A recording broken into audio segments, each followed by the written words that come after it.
YSRCP party అధ్యక్షుడైనటువంటి Jaganmohan Reddy గారు మరి పిన్నెల రామకృష్ణారెడ్డి గారిని జైలుకి వెళ్ళి పరామర్శించి వారు బయటకు వచ్చి మీడియాని అడ్రస్ చేశారు.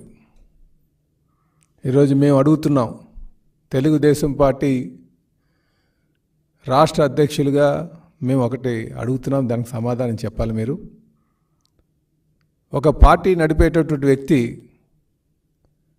ఆదర్శంగా ఉండాల్సినటువంటి అవసరం ఉంది.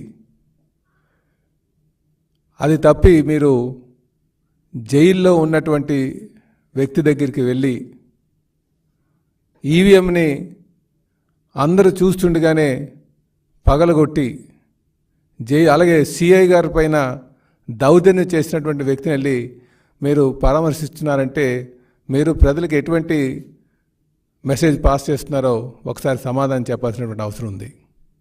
ఎందుకంటే ఒక పార్టీ ఉందంటే ఆ పార్టీ ఆదర్శంగా ఉండాల్సినటువంటి అవసరం ఉంది.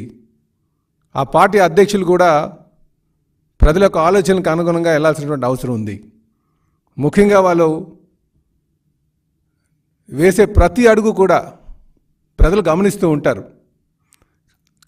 కానీ ఈరోజు జగన్మోహన్ రెడ్డి గారు ఆయనకున్నటువంటి నేర చరిత్రని మరొకసారి నిరూపించుకుంటూ ఒక నేరస్తుడిని వెళ్ళి పరామర్శించడం చాలా సిగ్గుచేటని చెప్పి ఈ సందర్భంగా తెలియజేస్తున్నాం. ఎందుకంటే నేను తెలుగుదేశం పార్టీ రాష్ట్ర అధ్యక్షుడిగా మాట్లాడుతున్నటువంటి మాటలు ఇవి. ఏ నాయకుడైనా సరే ఆదర్శంగా ఉండాలి, ప్రజలకు ఒక మెసేజ్ పాస్ చేయాలి, ఒక నమ్మకం చేకూర్చుకోవాల్సినటువంటి అవసరం ఉంది.